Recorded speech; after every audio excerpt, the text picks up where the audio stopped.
Magandang araw mga kapatid, kababayan, kaibigan, kumusta kayo po? Ito po si Nico Fabian, nandito naman po sa programa natin Nick Talk, The Real Talk with Nico. Today is December 9 na tayo and sana okay na okay kayo. And before going any further, I would like once again to greet all of you, magandang araw, good day to all of you, salamat pagi, salamat patang, and salamat malam.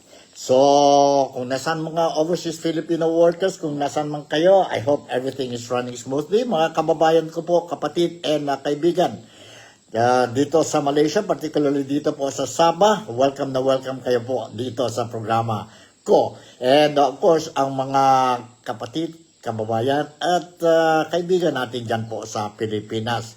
Okay ba ang weather condition dyan sa Pilipinas? I hope everything is running smoothly and we are starting this morning in a sabi natin inspired tayo, no? Inspired tayo po, no? So, sige lang po. May dalawang issue lang ako dito ngayon sa programa natin. One is I want to touch on saan ba tayo ngayon ang Pilipinas? Where are we heading to? Ang ekonomiya natin, no? Ang ekonomiya natin. Nasaan na tayo po? Are we in a very critical situation no po tungkol sa ekonomiya natin? And the other issue is I want to touch on yun paano na ang health, PhilHealth natin po. Ano talaga nangyari sa PhilHealth? Meron akong dalawang video clips dito that I'm going to share with you po. And this is referring to itong dalawang topic natin. Ang first topic natin po is tungkol sa ekonomiya ng Pilipinas. Lahat ng mga Pilipinos, 100%, whether we like it or not, everybody, siguro except ang mga magnanakaw na they don't feel this. Puro mga ordinaryong Pilipino, kagaya sa atin, mga mahirap, no? We can feel talaga po what is happening sa buhay natin. Hindi lang ang mga Filipinos dyan sa Pilipinas, at saka tayo din po, mga overseas Filipino workers. Tayo din po, we are badly affected in many ways po. But ang importante, let's see kung nasaan ba talaga ang Pilipinas ngayon po when it comes to the economy. I will share with you itong video clip ni Atty. Rowena Guanzon, part 2 na ito po, kasi may part 1 sa earlier, and I will share with you po ang part 2. And she's talking about the economy of the Philippines. The economy of the... So mamaya, after ang video clip po, let's try to share ang mga ideas natin, ang reaction natin po tungkol sa mga revelations or statement made by Attorney Rowena Guanzon. Nandito po, let's watch and listen first itong bago tayo magbigay ang mga reaction natin. Si Atty. Rowena Guanzon. Nandito po. In front, saka front. Let's back to the figure, bro. Go back to the figures, ha? Tingnan nyo kung kaya pa to ni BBM. Foreign direct investments bagsak by 40.5% this year. So, ng 2022, net foreign direct investments, US dollars 9.2 billion. 2024, 8.93 billion. August 2025, todo bagsak, 494 million. Abay, kung negosyo ito sarado na yung tindahan nyo. So, naman, lugi ito. Ano ang foreign direct investment, di ba? Yun yung mga nagpapasok ng capital dito sa ating bansa na galing sa labas. O, example, yung mga gagawa ng mga factory dito. O kaya magtatayo ng mga hotel dito galing sa labas ng bansa ang mga kapital. 40.5% ng bagsak, halos kalahati. Bakit? Hindi ba klaro pa? Klaro na yan. Obvious na yan. Dahil sa corruption, which is already world famous na tayo. Mr. President, world famous ka na.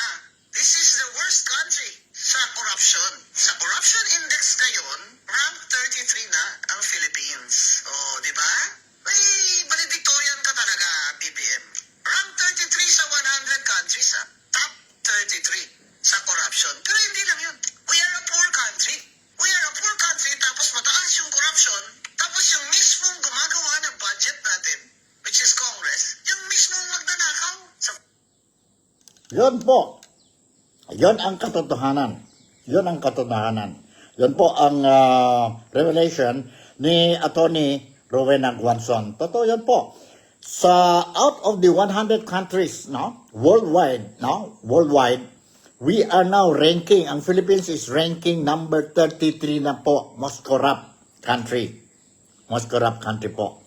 Dito sa region natin po, I think we are number 3 or number 2. No? Number 3 or number 2. Nakakahiya yun, di ba? Pero kalimutan na natin na nakakahiya po. What we are very concerned na po, no, is are we going down to the drain ang ekonomiya natin po or ano? Tingnan natin po what is happening. Ang presidente natin since day one po and just recently po, palagi siya nagbibiyahe sa foreign countries. And one of his reason attending ito mga meetings, mga invitations mo, one of his reason is that he is making the trip. He is using the trip to encourage, entice, lure ang foreign investment to come to the Philippines and invest. Because if these foreign investors will come into the Philippines, no, and invest ang mga negosyo nila po sa Pilipinas, definitely there will be a creation of jobs. Marami mga Filipinos po walang trabaho sa Pilipinas. Second is that ang cash flow sa Pilipinas po will improve. Ibig sabihin maganda na po.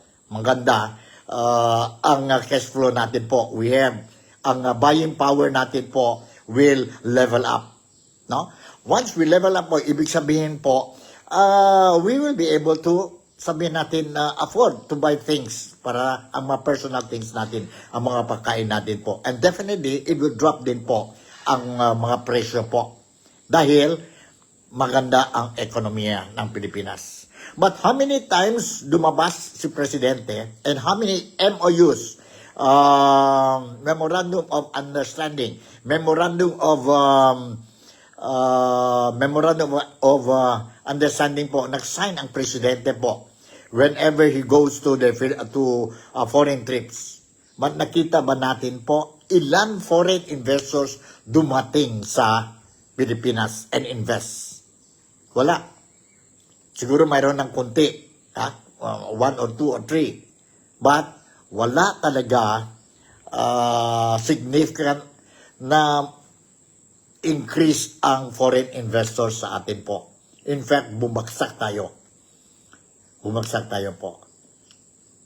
Why? It is because of corruption. Corruption po. You just imagine, out of the 100 countries worldwide, we are number 33 na po. Number 33 na po. Most corrupt. Ang corruption sa Pilipinas po, grabe. Grabe po. And can we encourage mga foreign investors? Hindi yan mga BO ang mga foreign investors po. Matalino yan po when we talk about investment. They have to see whether okay ba to invest or extend ang business operation nila sa Pilipinas po. Although there are some advantages if you come and invest in the Philippines po. One is cheap labor na po, di ba?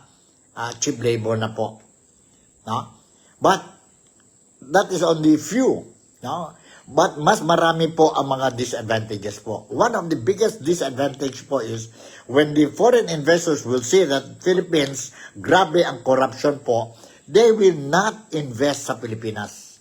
They will not invest in the Philippines. Why? Because they have to protect also their money, their investment, ang kapital nila po. Ang kapital nila. We have a lot of raw materials in the Philippines. But they will not do that. Let's say, for example, masking dito lang po, seaweed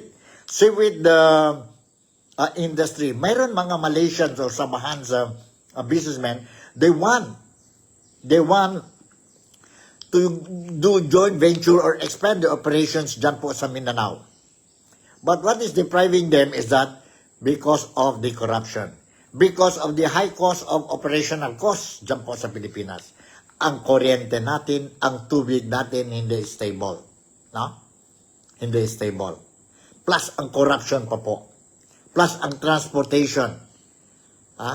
Very difficult to go to Mindanao from Sabah. Mayroon lang tayo isang vessel, ferry para sa Pilipinas po, from Sandakan to Zamboanga City po. And it is not regular pa po. Yan po ang mga problema. Plus ang corruption. Corruption po. Plus, alam na nila ngayon po na ang mga politicians natin po, are involved in this corruption. As what I said earlier, tatlo lang yung bagay po. Political stability is very important for investors to come in, foreign investors to come in, even ang mga domestic investors natin. For them, mga local investors to expand their business dyan po sa Pilipinas, they have to think, may political stability ba tayo o wala? Question mark. Second, peace and order, ang security stability, question mark. Third is the economic stability, big question mark po, all because of corruption, all because of the government. Ang problema ng Pilipinas po is hindi tayo mga Filipino po, mga taxpayers. No, we are not the problem. The problem in the Philippines is our own government, system of government, and the people who are running our government. Yun po ang problema natin. Yun po ang problema natin. Huwag natin kalimutan po. I'll be reaching to a point wherein mag-bankrupt ng Pilipinas. Sana wag lang yan po. I hope it will not happen po. Grabe talaga ang sitwasyon. Let's talk about the exchange rate. US dollar against peso. You just imagine po, 59 plus na po. Against one US dollar, dapat is equivalent to 59 pesos plus. So, anong ibig sabihin niya po? Ibig sabihin na whether we like it or not, because of this, sabihin natin, exchange rate, ang mga presyo din sa Pilipinas po will definitely go up. And it is now up. And it's still continuing to go up. So, anong ibig sabihin niya po? It means sakripisyo, difficult life sa mga Pilipino po dahil sa ekonomiya natin po. We cannot expect. You just imagine, for example, ang Boracay has been named again as Asia's leading luxury island internationally po. Maganda po. But the problem is, why konti lang mga foreigners, they go and visit ang Boracay? Gobyerno naman ang problema. Ang problema sa gobyerno, ang secretary natin ng tourism. Anong mga promotions natin? What are they doing? Just imagine, I think we only have for 2025, we only have a record of ang statistics natin of foreign arrivals po is only around 2 to 3 million tourist arrivals. Samantala, ang mga neighbors natin like top on the list is Malaysia. They have, I think, 28 million, 29 million po. Second is Vietnam. And then, nandun na mga iba po. Ang Singapore, ang Thailand. Ang pinaka-last sa lista po is ang Pilipinas po. We have a lot of tourist attractions. Maganda po. Kagaya ang Boracay. We managed to beat other international resorts po. Island resorts po. And sabi ang mundo, maganda ang Boracay. But nasaan po ang mga turista? Mayroon pa tayo ngayon sa the latest issue ngayon sa Boracay po. Complain ang mga turista. Palagi blackout, brownout. It's always they have power disruptions. And the tourists are complaining. So what is the government doing? What is the tourism ministry doing? That is the problem po. For as long as we will not change, address itong mga problema po, then, sad to say, Philippines is going down the drain. Huwag lang sana yan po mangyari. Okay? The other topic I'm going to touch now is, kayo po, no? Before I go to the other topic, what do you think? What do you think po? Ano ang problema ng Pilipinas? Di ba ang problema ng Pilipinas is ang gobyerno mismo natin? We have sorry to say this po, this is my own personal opinion. Hindi ba ang problema natin, ang leaders natin, the people whom we elected, during the election, and many of them, if not all, involved in the corruption, be it allegedly from the president, the family of the president, first lady, reportedly pa ito po, ang anak ng presidente, who is now the majority leader sa House of Representatives. Then mayroon tayo ang speaker ng ng House of Representatives, former speaker, and mga congressmen mentioned sa investigasyon ng corruption sa Pilipinas. We have senators, we have cabinet secretaries also involved. We have government of top officials and the business sector, mga contractors po. Yun po. That is how serious of ang problema natin ng corruption sa Pilipinas. Kaya nga, kayo po, what do you think? What shall we do to avoid our country to go down to the drain? Depende na yan sa inyo po. Kayo na bahala po. Okay? The other issue is I want to touch is more on the health ng mga Filipinas po. Itong PhilHealth po, ito ang problema din sa Pilipinas. Apart from the corruption cases po, mayroon tayong, although it is involved corruption din, na yun po, ang 60 billion pesos. 60 billion pesos po, nakuha ang Finance Ministry or Finance Secretary, no? Put it to the government treasury po, and use it for other unprogrammed projects sa Pilipinas po, 2025 budget. And the Supreme Court just recently said it is unconstitutional. And you have to return back the money. Ilang beses na po ang presidente natin keep on saying that he already ordered ang finance ministry or finance secretary po, si former finance secretary Ralph Recto, and who is now the executive secretary ni BBM,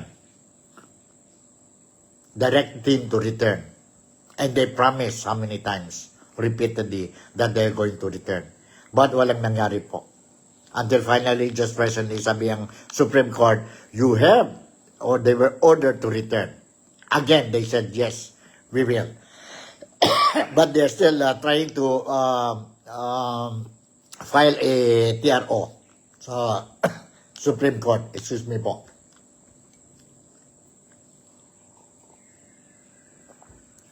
Yun po. Bakit? What is happening po? Dahil sa pera. All because of money. And kaninang pera yun po? Pera natin yun po. Pera ng mga taxpayers po. Pera ng mga members ng PhilHealth po. And what kind of services we're getting? Again, question mark. Let's watch and listen to this video clip. And itong video clip po is an interview. It is not it occurred, no? Hindi recently po. But this is a video clip that I managed to get, I think early last month pa or late this month or early this month po lumabas itong video clip. And ang topic dyan po is ang people involved din po is ang interview ni Jessica Soho kay health advocate si Dr. Tony Lichon. Dr. Tony Lichon. Let's watch and listen to this po. Listen carefully. Sa tingin ko, Patayin na po ang healthcare system natin. Kasi yung Pangulo, hindi niya naiintindihan ang issue. Tatanong tayo, nasaan, Mr. President, kung nakikinig ka, nasaan ho yung 60 billion na pinangako nyo?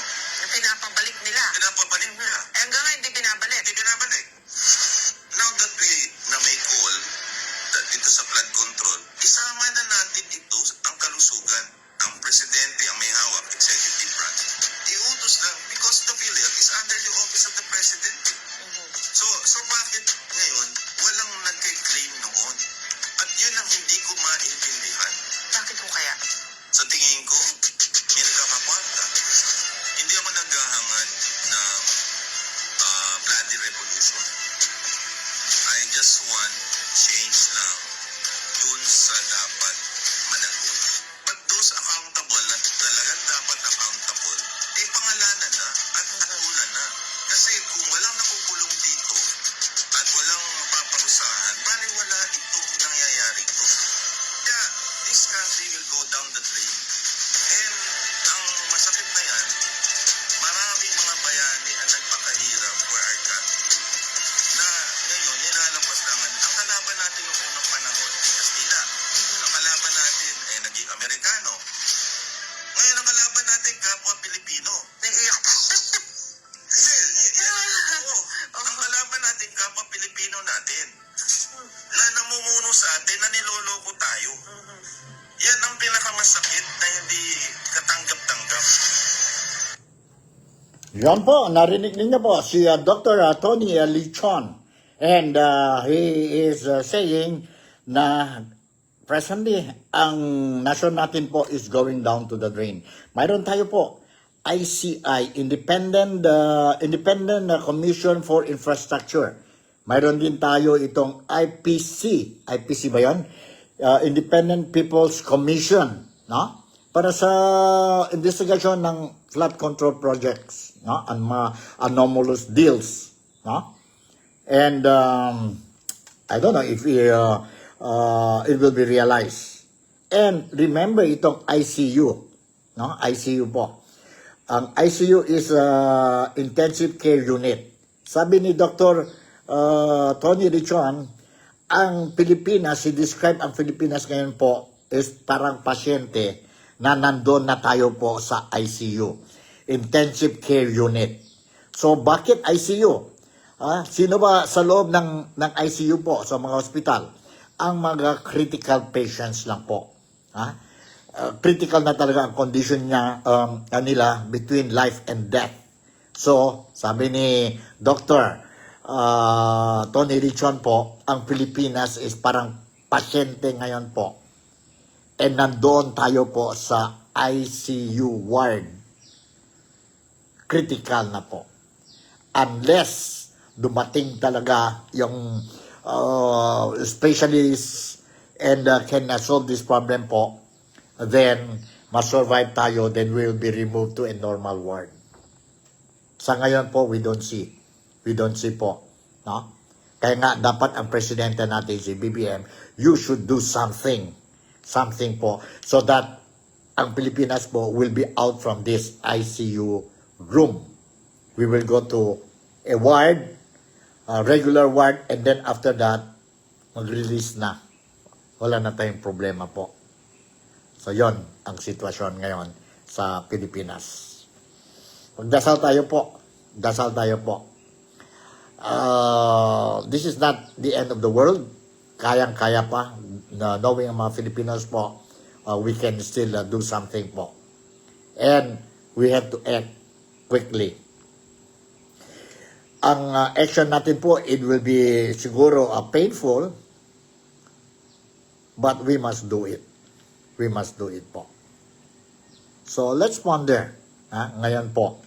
This is my message or issue ngayon sa programa natin, Nick Talk, The Real Talk with Nico. And I would like you, ang mga followers ko po, to think about it. Think about it po. And bukas, I will come in with another mga issues po. So, for us for you to be able to know what is really happening sa Pilipinas. Sa ngayon po, again, I would like to say maraming salamat for making me a part of your day today. Hanggang dito na lang. And ingat kayo po. Today is December 9 na po. And make the most out of today. Ingat. God bless us all. And again, I would like to say Malaysia, Sabah, the Philippines, God bless us all. And I'll see you in my next episode. Bye and I love you.